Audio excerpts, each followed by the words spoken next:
सब ने जय श्री राम जी। मैं संदीप मेलवान और स्वागत है सभी बैंकर्स के एक नई वीडियो में। तो आज की वीडियो में हम करने वाले हैं लोक अदालत और DRT.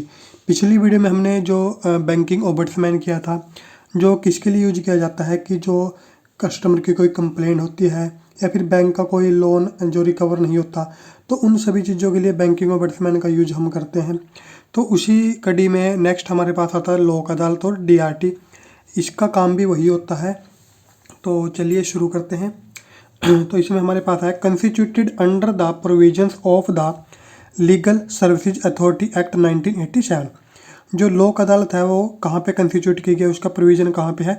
Legal services authority act 1987 में। Non performing accounts amounting to rate 20 lakh cases can be brought to Lok Adalat. और जो नॉन परफॉर्मिंग अकाउंट है जिनका अमाउंट है 20 लाख तक, तो उनके केस जो कहाँ पे लेके आ सकते हैं, लोक अदालत के अंदर लाए जा सकते हैं।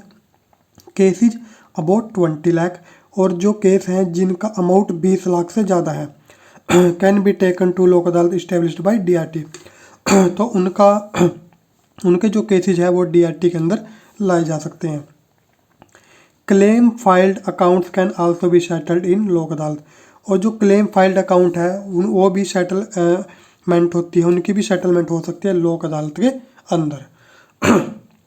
The settlement formula should be flexible and determined by the directors of each institutions. और जो सेटलमेंट फार्मूला है वो फ्लेक्सिबल होना चाहिए, और जो डिटरमाइन किया जाता है किसके द्वारा? जो अलग अलग इंस्टीट्यूशंस है उन सभी के डायरेक्टर्स के द्वारा उसको डिटरमाइन किया जाता है। नेक्स्ट है हमारे पास a discharge certificate should be issued by the bank financial company after full payment of the decided amount.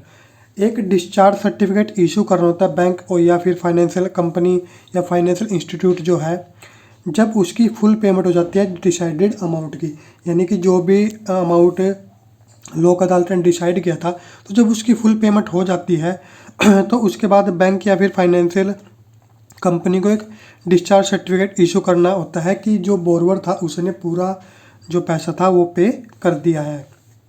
The amount awarded by Lok Adalat can be paid over a period of 1 year to 3 years. और जो लोक अदालत के द्वारा जो award दिया जाता है वो कब तक पे किया जा सकता है? 1 year to 3 years. If the borrower does not pay the decided amount within the stipulated time limit. और अगर जो बोरोवर है वो डिसाइडेड अमाउंट जो किया गया है, डिसाइड किया गया है, उसको जो टाइम दिया गया था उसके अंदर पे नहीं करता, then the borrower will be liable for the entire loan amount. तो जो बोरोवर है जो जितने का भी लोन था वो पूरा का पूरा लोन पे करने के लायबल हो जाता है। एंड द बैंक और financial institutions can file A case in the court for recovery of loan.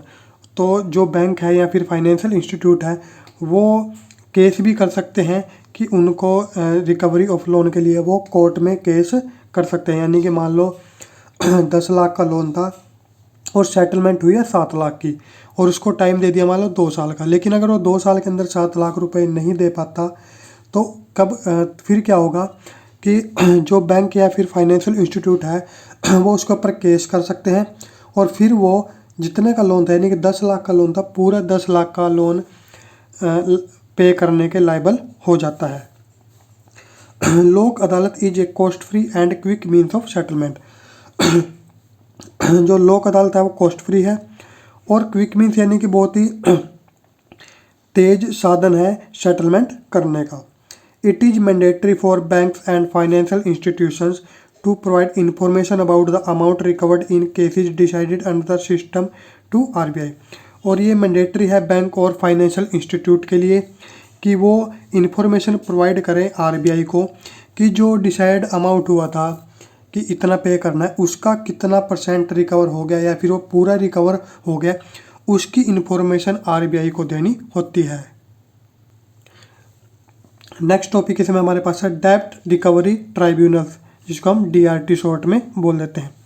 Recovery of डेब्ट due to banks and financial institution act 1993।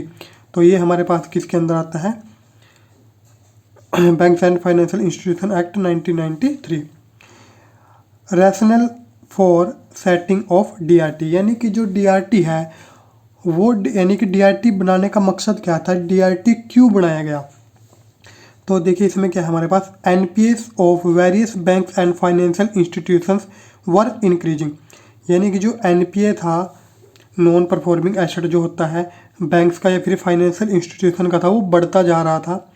Civil courts were taking unreasonable long time to settle civil cases, और जो civil court थे, जो court थे, वो बहुत ज़्यादा time ले रहे थे इन केसेज को जो सेटल करने में। मान लो अब लोन का केस था, लोन मान लो 2-3 साल का था, उसने पे नहीं किया, उसके बाद केस चल गया, अगर वो केस ही मान लो 5-7 साल चलेगा तो इस तरीके का काम वो हो रहा था, यानी कि बहुत ज़्यादा टाइम कोर्ट उसको ले रहा था केसेज की सेटलमेंट करने में, including debts due to banks and financial institution.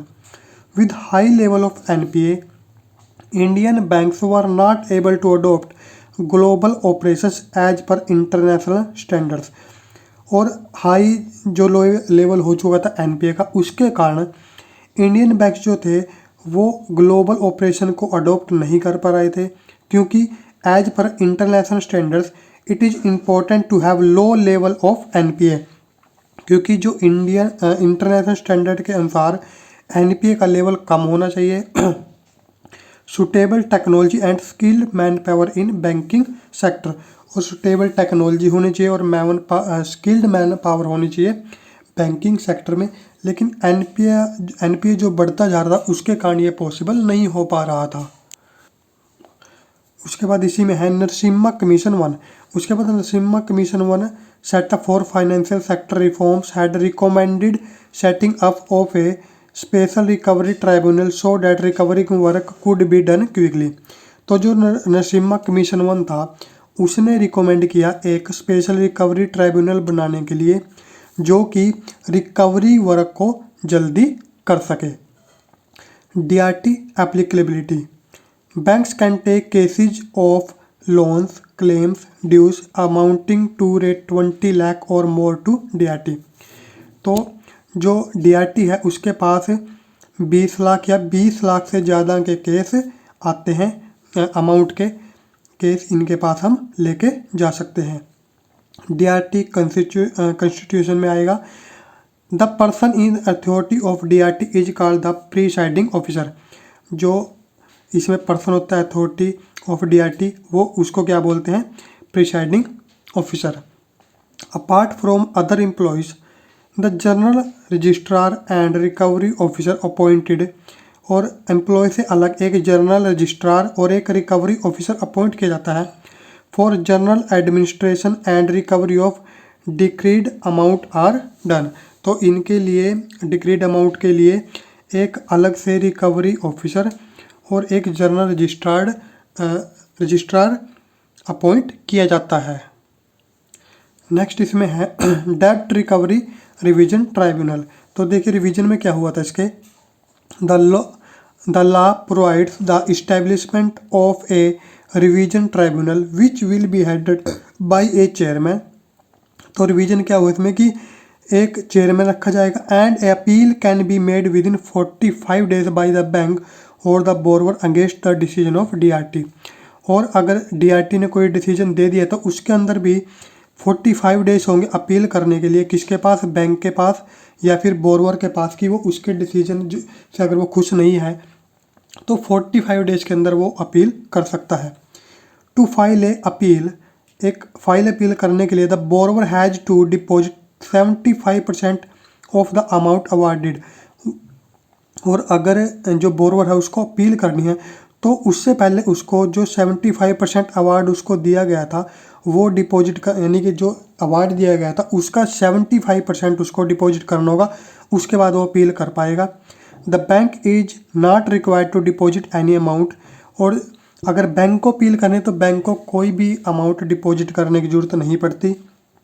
This 75% amount can also be reduced by chairman, और जो 75% जो नंबर है ये कम भी किया जा सकता है चेयरमैन के द्वारा। रिकवरी प्रोसीजर क्या होगा, after the decision by DRT, जब डीआरटी जो है वो डिसीजन दे देगी, द बैंक और financial institution applies for issuance of recovery certificate. उसके बाद जो बैंक और फाइनेंशियल इंस्टीट्यूट है वो अप्लाई करेंगे इशुएंस सर्टिफिकेट के लिए, रिकवरी सर्टिफिकेट के लिए वो जो अप्लाई करेंगे, which is presented before the recovery officer of DRT, और जो कहाँ पे दिया जाएगा, रिकवरी ऑफिसर जो होगा DRT का उसको दिया जाएगा। Who takes necessary step for recovery, और जो उसके बाद यानी कि जब उसके पास रिकवरी सर्टिफिकेट आ जाएगा तो उसके बाद वो नेसेसरी स्टेप्स लेगा जो रिकवरी के लिए। उसके बाद नेक्स्ट टॉपिक इसमें हमारे पास है ऑपरेशंस इन डिसीज्ड अकाउंट, यानी कि अगर अकाउंट होल्डर की डेथ हो जाती है तब उसमें जो अकाउंट है उसमें ऑपरेशंस किस तरीके से होंगे। तो पहला केस इसमें इंडिविजुअल के केस में क्या होगा, the contractual relationship is terminated, यानी कि अगर एक ही पर्सन का अकाउंट था तो जो कॉन्ट्रैक्ट किसके साथ हो रहा है, उसी के साथ हो रहा है। तो अगर उसकी डेथ हो जाती है तो जो कॉन्ट्रैक्चुअल रिलेशनशिप थी वो टर्मिनेट हो जाएगी। ऑपरेशंस बी स्टॉप्ड, ऑपरेशन सारे के सारे उसके अंदर रोक दिए जाएंगे। And balance amount be paid to nominee all legal heirs, और जो उसका बैलेंस अमाउंट है वो किसको पे कर दिया जाएगा, नॉमिनी और लीगल हेयर्स को।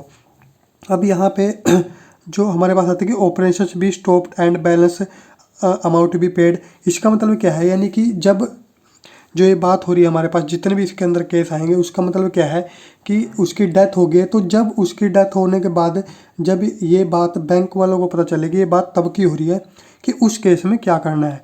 अब ऐसा तो नहीं है कि किसी की डेथ होगी तो बैंक वालों को एकदम से पता चल जाएगा, यानी कि जब बैंक वालों को पता चल जाएगा तो उसके बाद बैंक के द्वारा क्या प्रोसीजर अपनाया जाएगा, ये उसकी बात हो रही है। तो अगर हो जॉइंट अकाउंट की बात, operations in the account be stopped, तो इस केस में भी क्या होगा कि ऑपरेशन स्टॉप हो जाएंगे in case of either survivor and farmer survivor, अगर वो आइदर सर्वाइवर का ऑपरेशन था उसमें या फिर फॉर्मर सर्वाइवर का ऑपरेशन था तो survivor be paid the balance amount, तो जो सर्वाइवर था उसको जो उसके अंदर जितना भी बैलेंस अमाउंट था वो उसको पेड कर दिया जाएगा। In case of joint operation, और अगर जॉइंट ऑपरेशन से यानी कि दोनों की जरूरत पड़ती थी, payment be made to the legal heirs of the deceased along with the survivor, तो उसके बाद जो पेमेंट किसको दी जाएगी, जो उसके जो डिसीज्ड है यानी कि जिसकी डेथ हुई है उसके लीगल हेयर्स को, और सर्वाइवर को वो अमाउंट दिया जाएगा। उसके बाद है पार्टनरशिप फर्म, तो इसमें दो केस होंगे। पहला तो क्रेडिट बैलेंस अगर तो ऑपरेशन स्टॉप हो जाएंगे, and after obtaining fresh mandate operations भी अलाउड, उसके बाद जब दोबारा मैंडेट बनाया जाएगा कि किस तरीके से पार्टनरशिप जो फर्म है उसका अकाउंट चलाया जाएगा, उसके अकॉर्डिंग वो उसके अंदर ऑपरेशन दोबारा स्टार्ट हो जाएंगे। और दूसरा केस है इसमें डेबिट बैलेंस, यानी कि अगर जो बैलेंस है वो डेबिट में हो, ऑपरेशंस भी स्टॉप्ड, ऑपरेशन स्टॉप हो जाएंगे। And account ruled off to avoid application of Clinton rule, तो जो stopped and account ruled off, account को उस वक्त रोक दिया जाएगा, क्यों, क्योंकि ताकि क्लिंटन रूल उसके ऊपर अप्लाई ना हो। Legal heirs of the deceased be advised of the outstanding liability, और जो लीगल हेयर्स हैं डिसीज्ड के उनको बता दिया जाएगा कि उनकी लाइबिलिटी कितनी बनती है। Firm be ask to submit fresh proposal, वो जो फर्म है उसको फ्रेश प्रपोजल बोला जाएगा सबमिट करने के लिए। And thereafter bank has to take credit decision as the whether to continue or to recall the facility, और जब फ्रेश प्रपोजल आ जाएगा बैंक के पास तो उसके बाद बैंक डिसाइड करेगा कि इसके अंदर जो ऑपरेशन है वो चालू रखने हैं या फिर बंद करने हैं, उसके बाद वो बैंक डिसाइड करेगा। उसके बाद है trustee, trust account is a representative account, यानी कि जो ट्रस्ट का अकाउंट होता है वो एक रिप्रेजेंटेटिव अकाउंट होता है। Check received after the death of trustee be paid, और अगर किसी केस में ट्रस्टी की डेथ हो जाती है, यानी कि जिसने चेक साइन किया हुआ था और वो चेक आपके पास आता है और आपको पता चलता है इसकी तो डेथ हो चुकी है और उसके ऊपर डेट डली है, यानी कि उससे पहले कि उसने साइन किए हुए थे लेकिन अब उसकी डेथ हो चुकी है, फिर भी वो पेड होगा। Cheque received after the death of the trustee be paid, cheque paid होगा। Further operations be allowed after verifying the trust deed और न्यू ट्रस्ट डीड, और जो फर्दर ऑपरेशंस हैं वो कब किए जाएंगे, या तो ट्रस्ट डीड जो बनी थी उसके अकॉर्डिंग, या फिर जो न्यू ट्रस्ट डीड अगर बनाई जाएगी तो उसके अकॉर्डिंग उस अकाउंट में आगे ऑपरेशंस किए जाएंगे। नेक्स्ट है असाइनी और रिसीवर। तो इसमें इस केस में क्या होगा, account of assignee receiver are represented account as such cheque received after the death of assignee or receiver be paid, इसमें भी पेड होंगे। Further operations be allowed after obtaining fresh court order. और जो operation है वो कब allowed किए जाएंगे, जब कोर्ट के ऑर्डर आ जाएंगे कि ये जो अकाउंट है उसको किस तरीके से ऑपरेट किया जाएगा। उसके बाद है लिक्विडेटर, ये भी एक रिप्रेजेंटेटिव अकाउंट होता है, चेक इसमें भी पेड होंगे डेथ के बाद। Operations allowed after fresh court order. Next है director in a company, cheque paid होंगे इसमें भी डेथ के बाद। फर्दर ऑपरेशंस भी allowed as per fresh board resolution. और जो फर्दर ऑपरेशन कब अलाउ होंगे, जब फ्रेश बोर्ड रेजोल्यूशन जो बैंक के पास आ जाएगा। और लास्ट है इसमें एग्जीक्यूटर और एडमिनिस्ट्रेटर, रिप्रेजेंटेटिव अकाउंट होता है, चेक इसमें भी पेड होंगे। फर्दर ऑपरेशन भी allowed after obtaining fresh court orders. उसके बाद बात आती है एजेंट्स की, cheque signed by the agent be paid as principal is alive. यानी कि अगर किसी एजेंट ने कोई चेक साइन किया हुआ है तो वो चेक पेड होगा। अगर उस एजेंट की डेथ भी हो जाती है फिर भी वो चेक पेड होगा, क्योंकि जो चेक है वो किसके बिहाफ पे किया जाता है, प्रिंसिपल के। और अगर प्रिंसिपल अलाइव है तो वो चेक पेड किया जाएगा। For all the acts of the agent the principal is liable, क्योंकि जितना भी जो काम होगा उसके लिए लाइबल कौन होगा, प्रिंसिपल। आगे जो पर्सन काम कर रहा है वो सिर्फ उसका एजेंट है, लेकिन सभी कामों के लिए लाइबल कौन होगा, प्रिंसिपल। और अगर प्रिंसिपल अलाइव है तो सारे के सारे ऑपरेशंस होते रहेंगे एजेंट की डेथ के बाद भी। In the event of the death of the principal, और अगर प्रिंसिपल की डेथ हो जाती है, the agency stands terminated as such all cheque signed by agent have to return. और अगर प्रिंसिपल की डेथ हो जाती है तो उस केस में तो जितने भी चेक एजेंट ने साइन किए हुए हैं अगर वो जाते हैं तो उन सभी को वापस रिटर्न कर दिया जाएगा। तो ये थे हमारे पास लोक अदालत, डीआरटी और ऑपरेशन इन डिसीज्ड अकाउंट। तो इस वीडियो में इतना ही, मिलेंगे नेक्स्ट वीडियो में। तब तक के लिए सबको जय श्री राम।